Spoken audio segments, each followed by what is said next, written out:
Dear students, in the first part of this poem, we have seen the introduction of the poet and the poem. Now, let's move towards explanation of the poem. So, come to page 104. The inch cap rock. No stir in the air, no stir in the sea. The ship was as still as she could be. Her sails from heaven received no motion. Her keel was steady in the ocean. The inch cap rock. Let's have a look at the title. Inch cap. Actually, it is the name of a rock. It is the name of a reef. एक चट्टान का नाम है जो Scotland से कुछ kilometre के ऊपर समंदर के अंदर वाक़ है. It is situated about 11 kilometers of the east coast of Scotland. In the first stanza, the poet has described the peaceful and calm atmosphere of the sea. No stir in the air, no stir in the sea. देखिए यहाँ पे poet ने first line में एक word इस्तेमाल किया still. Still के मानो होते हैं कमोशन, मूवमेंट, हलचल. No stir in the air, no stir in the sea. मतलब ये है कि फर्स्ट लाइन में पोएट ने नो स्टिर ये दोनों वर्ड्स को रिपीट किया है. रिपीट काय के लिए किया है? क्योंकि वो फोर्सफुली कन्वे करना चाहता है कि समंदर का एटमॉस्फेयर कंप्लीटली पीसफुल था. Here the poet has repeated the words no stir. The words have been repeated for the sake of force. Such a use of language is called repetition. मतलब हम कह सकते हैं कि फर्स्ट लाइन में poet ने figure of speech इस्तेमाल किया है repetition. The words have been repeated for the sake of force. The ship was as still as she could be. Second line में पोएट ने कहा है कि the ship was also motionless. It was standing still. तो मतलब ये है कि the air, the sea and the ship were completely calm. There was no movement neither of the air nor of the ship, and there was no stir in the sea too. ना समंदर में कोई हलचल थी और ना हवा की कोई हरकत. कश्ती भी अपनी जगह पे स्टैंड स्टिल खड़ी हुई थी. Her sails from heaven received no motion. अब देखिए sails is a piece of some material extended on a mast to catch wind and propel a ship or boat ahead. Sails actually ये ship का एक part होता है. mast के ऊपर ये एक्सटेंड किया हुआ होता है, लगा हुआ होता है. इसका काम ये होता है कि टू कैच द विंड, और विंड जब वो कैच करेगा तो शिप आगे प्रोपेल होगी, पुश होगी. Her sails from heaven received no motion. मतलब थर्ड लाइन में भी पोएट ने यही कहा है कि the ship was motionless as the sails did not catch any wind. Her keel was steady in the ocean. Keel is the under frame of the ship that keep it afloat. Keel actually जो under frame होता है, basic structure होता है ship का, उसे कहते हैं कील. और इसी की वजह से, इसी फ्रेम की वजह से, इसी कील की वजह से शिप पानी के ऊपर अफ्लोट रहती है, तैरती है. तो फोर्थ लाइन में भी पोएट ने यही कहा है कि the keel of the ship was firm in its position. तो second, third and fourth line में पोएट ने एक ही बात को कहा है कि the ship was also motionless. It was standing still there. तो हम कह सकते हैं कि in the first poem the poet has described the peaceful atmosphere of the sea. अब देखिए इसकी फर्स्ट स्टैंजा की third line, her sail from heaven received no motion. English के अंदर जो वर्ड्स का प्रोज ऑर्डर है वो पहले सब्जेक्ट आता है, फिर वर्ब आता है, फिर ऑब्जेक्ट आता है, फिर एडवर्ब वगैरह जो भी सेंटेंस में हो वो आते हैं. लेकिन पोएट ने यहाँ पे हर सेल्स, ये सब्जेक्ट है और इसमें वर्ब है रिसीव्ड. तो हर सेल सब्जेक्ट के बाद में आना चाहिए था रिसीव्ड, लेकिन पोएट ने last part of the sentence को पहले लाया फ्रॉम द हेवन, जो कि लास्ट में था. और जो मिडल पार्ट था नो मोशन, उसको लास्ट में यूज किया है. क्यों? क्योंकि poet wanted to rhyme the third line with the fourth one. Third line को फोर्थ लाइन से राइम करने के लिए पोएट ने मोशन को बीच में से उठाकर लास्ट में इस्तेमाल किया है, ताकि वो फोर्थ लाइन क्वेश्चन से मैच हो जाए, राइम हो जाए. तो मतलब हम कह सकते हैं कि the prose order in the third line is not correct. Such a use of language is called inversion. Inversion is a figure of speech in which the words are not in correct prose order. The correct prose order of this line is, her sails received no motion from the heaven. Okay, तो तीसरी line में poet ने inversion का इस्तेमाल किया। अब देखिए इसके राइमिंग वर्ड्स और राइम स्कीम को देखते हैं फर्स्ट स्टैंजा की। फर्स्ट लाइन का लास्ट वर्ड है सी, सेकंड लाइन का लास्ट वर्ड है be. Sea rhymes with be, ये एक राइमिंग पेयर तैयार हो गया। थर्ड लाइन का लास्ट वर्ड है मोशन और फोर्थ लाइन का लास्ट वर्ड है ओशन, मतलब third line rhyme with the fourth one, ये एक राइमिंग पेयर तैयार हुआ। तो हम कह सकते हैं कि the rhyme scheme of the first stanza is A A B B. Okay, now let's move towards stanza number 2। Without either sign or sound of their shock, the waves flowed over the inch-capped rock. So little they rose, so little they fell. They did not move the inch-capped well. देखिए, the second stanza, the poet has described the flowing of the waves. There is a description of the waves. Second stanza में poet ने waves का तस्करा किया है, waves को describe किया है। The waves flowed on the inch-capped rock, but they were not roaring, shocking us. They moved a little, and suddenly they retreated or moved back. They did not rise high enough to rock the bell and make it ring. मतलब ये है कि second stanza में poet ने कहा है कि हल्की सी लहरें उठ रही थी, माइल्डली हल्की सी लहरें उठी और फौरन रिट्रीट हो गई, वापस हो गई, पसपा हो गई। लहरें इतनी ऊंची नहीं उठी कि बॉय को रॉक करे और वार्निंग बेल को बजने लगाए, मतलब कोई वार्निंग बेल बज नहीं रही थी। अब देखिए यहाँ पे पोएट ने थर्ड लाइन में so little they rose, so little they fell. Rose or fell are opposite to each other. They are antonyms. मतलब ये है कि the third line the poet has expressed opposite ideas. Rose and fell. Such a use of language is called antithesis. Antithesis is a figure of speech in which the opposite words are used or opposite ideas are expressed. The same figure of rhyme scheme is used in the second stanza A B B. Now let's move towards stanza 3. The abbot of Aberbrothock had placed that bell on the inch-capped rock. On a buoy in the storm it floated and swung, and over the waves its warning rung. अब देखिए यहाँ पे कुछ writers ने कुछ words कुछ terms इस्तेमाल किए हैं, पहले उसको देखते हैं। पहले तो उसने इस्तेमाल किया है Inchcape Rock, Inchcape Bell, sorry. तो इंच-कैप बेल एक वार्निंग सिस्टम था जो इंच-कैप रॉक के ऊपर इंस्टॉल किया गया था। तीसरे स्टैंजा में पोएट ने इंट्रोड्यूस किया है इस पोएम के प्रोटैगनिस्ट, हम कह सकते हैं इस पोएम के हीरो को, एबट ऑफ एबरब्रोथोक। एबट एक वर्ड यहाँ इस्तेमाल हुआ है। एबट कहते हैं एबे का हेड ऑफ द एबे ऑफ मॉन्क्स, और एबे कहते हैं रेसिडेंट्स ऑफ मॉन्क्स और नन्स। मॉन्क जो होते हैं ये डिवोटेड पीपल होते हैं रिलीजियस प्रीचिंग के लिए, और एबे का हेड जो मॉन्क होता है उसे कहते हैं एबट। तो एबट मींस हेड मॉन्क, और ये कहाँ का हेड मॉन्क था? तो Aberbrothok. Aberbrothok is a coastal town in Scotland. Scotland का एक कोस्टल टाउन है एबरब्रोथॉक। वहां का जो हेड मॉन्क था उसने इस इंच-कैप रॉक के ऊपर एक वार्निंग बेल सिस्टम को इंस्टॉल किया था। Abbot of Aberbrothok had installed a warning bell system on the Inchcape rock. अब एक वर्ड यहाँ इस्तेमाल हुआ है बॉय। बॉय कहते हैं a floating object anchored in the sea to indicate the dangerous places. Buoy एक फ्लोटिंग ऑब्जेक्ट होता है जिसको फिक्स किया जाता है समुद्र में, और ये फ्लोट करता रहता है और ये इंडिकेट करता है कि ये प्लेस डेंजरस है।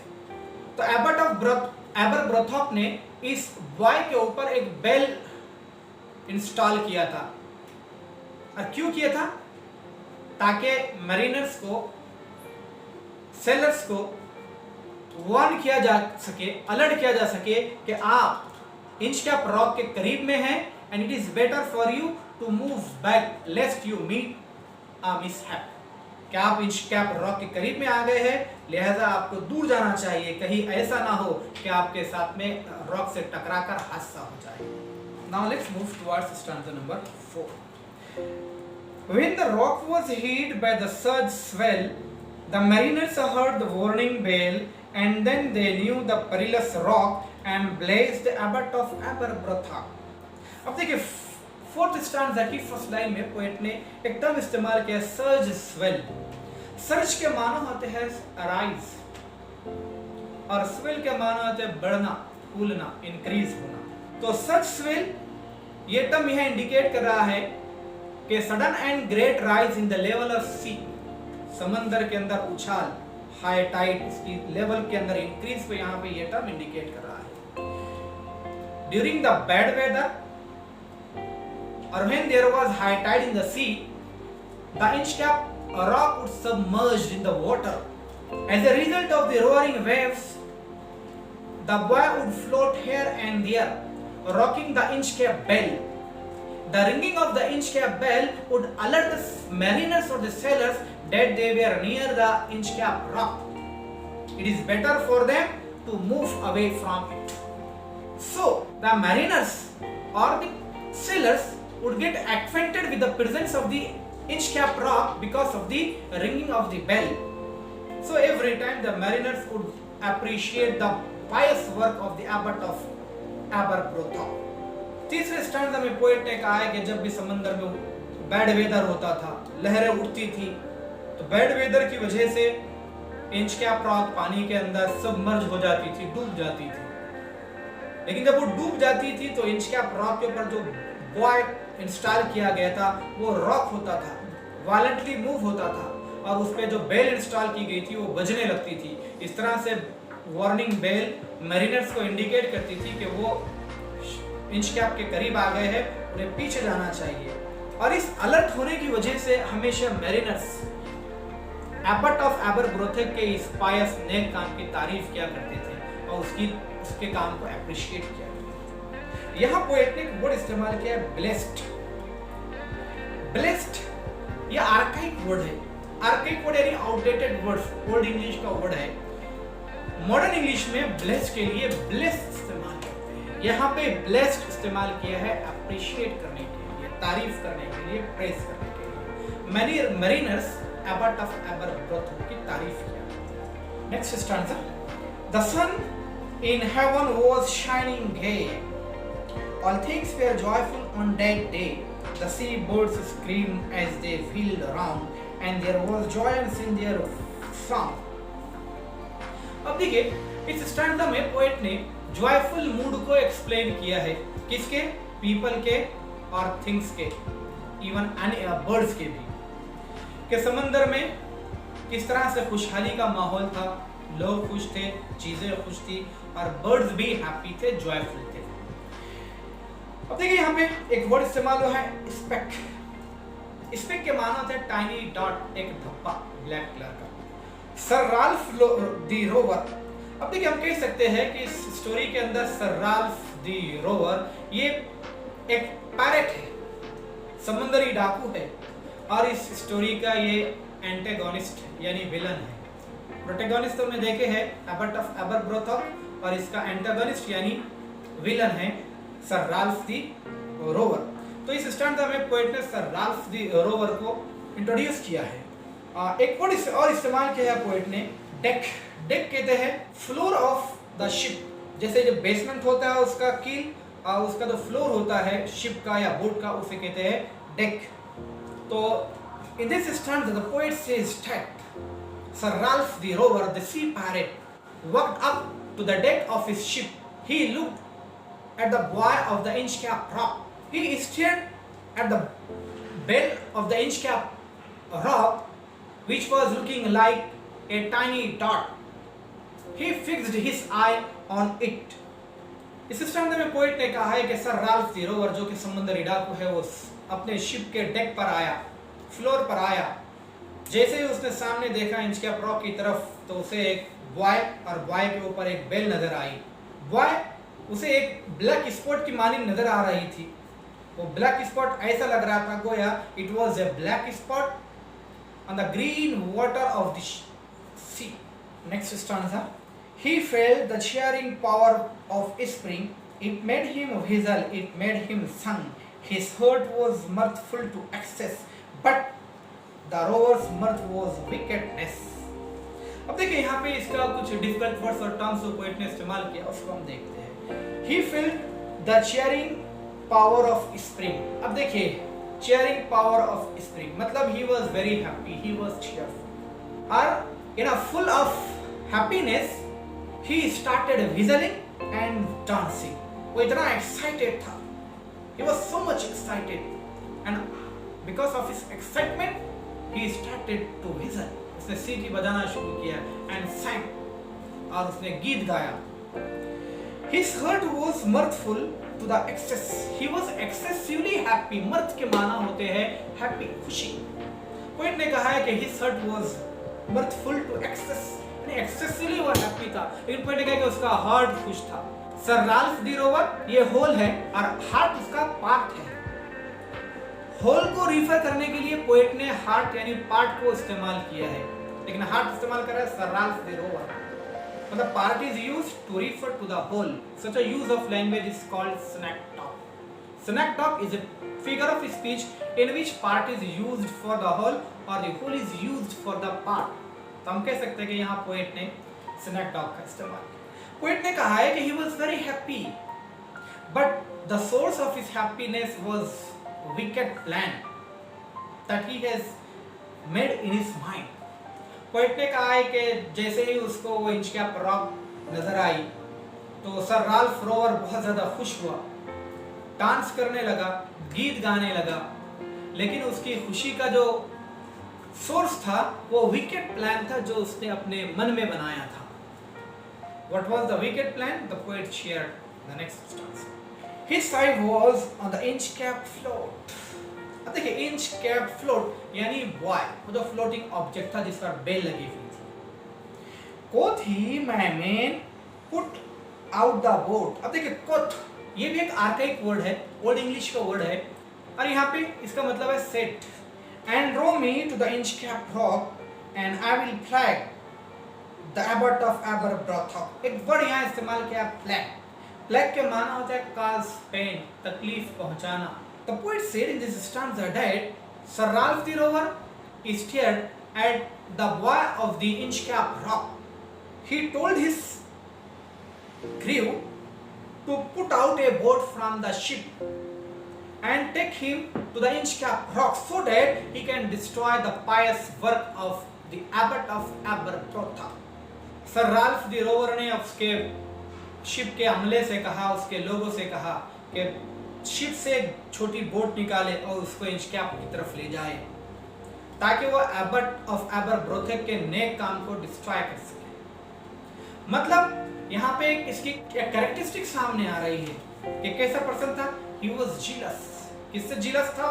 Jealous of the abbot of Aberbrothok. Next stanza, stanza number 9। The boat is lowered, the boatmen row, and to the Inchcape Rock they go. Sir Ralph bent over from the boat, and he cut the bale from the Inchcape float. Here the poet says stand. The shipmen took out a boat and took Sir Ralph the rover to the Inchcape Rock. He bent over the boy and cut the bale from the floating object. के उसने वहाँ गया Inchcape Rock पर और bell को cut कर दिया। Down sunk the bale with a gurgling sound. The bubbles rose and burst around. Was Sir Ralph the next who comes to the rock? On blazed the abbot of Aberbrothok. अब देखिए यहाँ पे gurgling इस्तेमाल किया है word poet ने। Gurgling is a word formed from sound.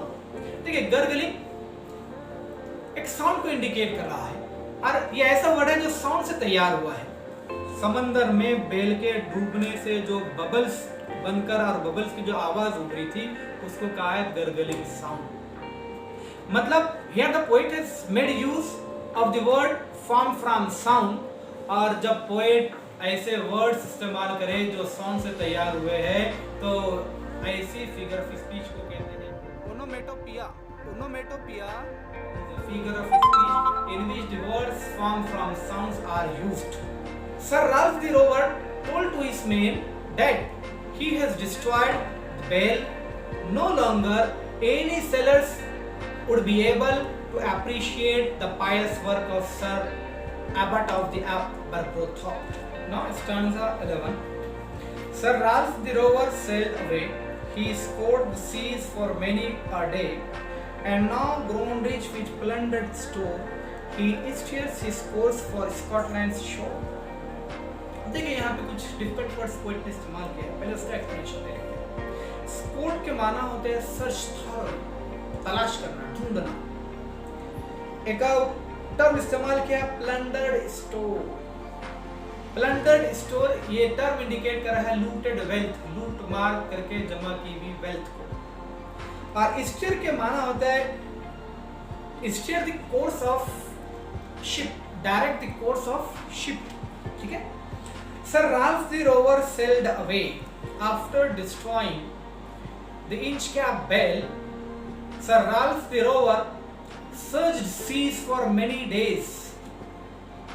He plundered or looted ships and men, accumulated wealth, and steered the course of his ship back to the shore of Scotland.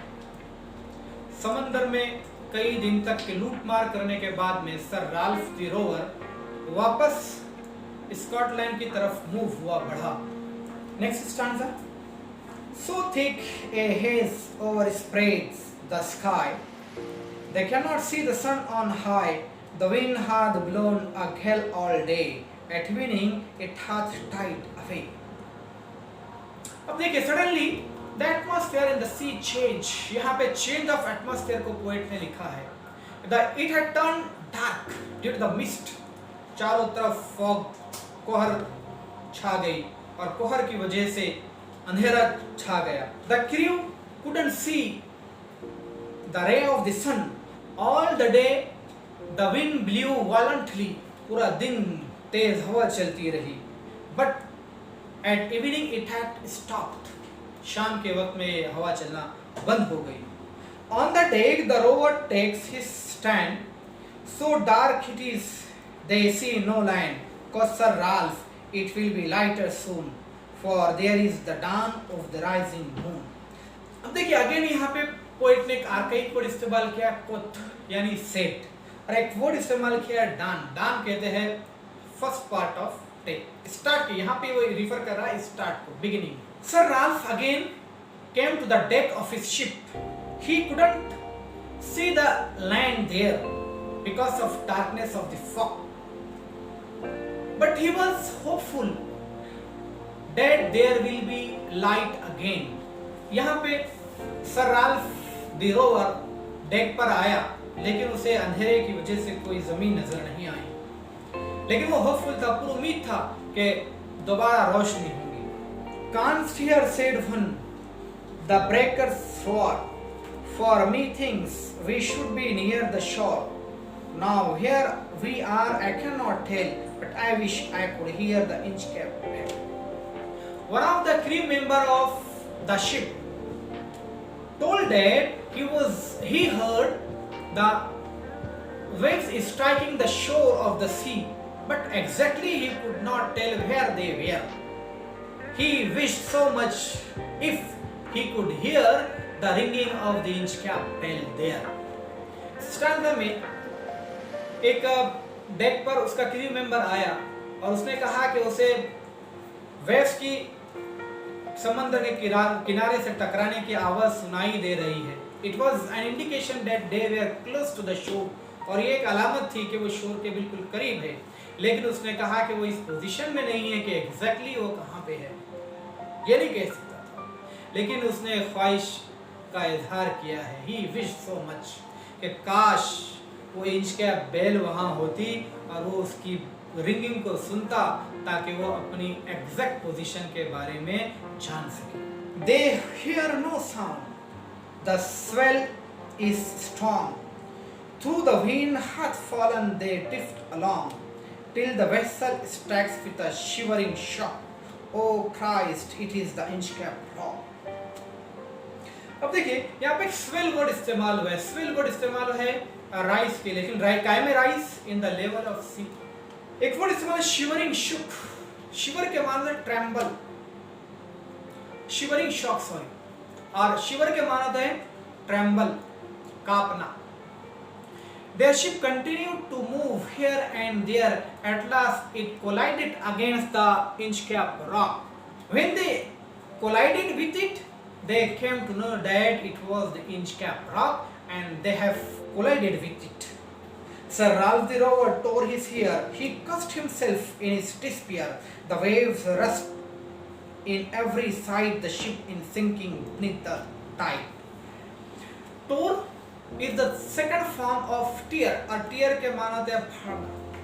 He tore his hair in complete desperation.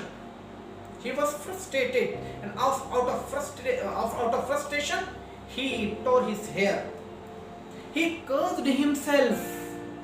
He abused himself for destroying the Inchcape Bell. Water from all sides entered the ship. The ship sank in the water. यहाँ पे जैसे ही कश्ती उसकी इंचकैप से टकराई तो sir Ralph the rover को समझ में आया कि इंचकैप रॉक थी, और वो उसने अपने बुरे काम के लिए खुद ही को बुरा भला कहना शुरू किया. कर्स्ट यानी कर्ज, बुरा भला कहने के लिए इस्तेमाल हुआ है. आर्काइक वर्ड है कर्स्ट. उसने खुद ही को बुरा किया, बुरा कहा. क्यों? क्योंकि उसने इंचकैप रॉक को डिस्ट्रॉय किया था. दूसरों को हादसे का शिकार करने के लिए उसने इंचकैप रॉक को डिस्ट्रॉय किया था, लेकिन वापस जर्नी में खुद ही उससे टकराया और हादसे का शिकार होकर मौत को गले लगाना पड़ा. चारों तरफ से पानी शिप में एंटर होने लगा और कश्ती टूट गई. But even in his dying fear, one dreadful sound could the rover hear, a sound as if with the Inchcape bell the devil blew. The devil below was ringing his knell. अब देखिए, nail कहते हैं मौत की घंटी. Burial ceremony के वक्त में या क्रिश्चियनिटी में बेल घंटी बजाई जाती है, उसे कहते हैं nail. The poet in the last stanza told that Sir Ralph the rover was able to hear the ringing of the bell, which the devil was ringing using the Inchcape bell, informing him of his imminent death. Thus Sir Ralph the rover was punished duly for his bad work. इसीलिए हम कह सकते हैं कि इस poem का theme यही है कि जैसा बोओगे वैसा पाओगे, या जो दूसरों के लिए गड्ढा खोदता है खुद उसमें पहले गिरता है. He who dig a pit for others falls in the pit himself first.